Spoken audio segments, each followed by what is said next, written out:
Robert, the chaos that unfolded at the Capitol yesterday also raising questions about how the protesters were handled. Many saying that these rioters were treated a lot differently than demonstrators involved in Black Lives Matter protests last year. Our Brandon Walker is live downtown. Brandon, the NAACP is now calling yesterday's police actions a double standard of justice. And Lauren, they say that because they say if those in D.C. were black, if they were of color, would law enforcement yesterday have handled them differently? They say yes, and they say that there is evidence to support that claim.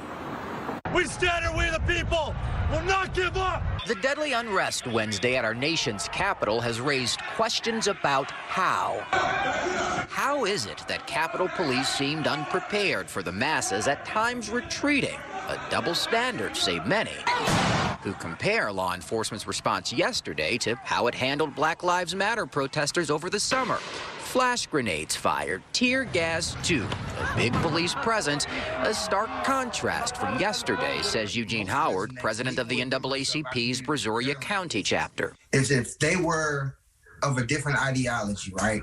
If they were of a different pigmentation, would the tolerance been there? The Texas NAACP today began its state convention, which included a forum on Change the World Texas Restorative Criminal Justice Plan following the killing of George Floyd, a 26-point policing reform plan. You got a white supremacist group coming in there as if they own the place, and police are like, okay, it's cool. I'm curious as to your thoughts on The forum included insight from Pearland Police Department's Assistant Chief Chad Randall.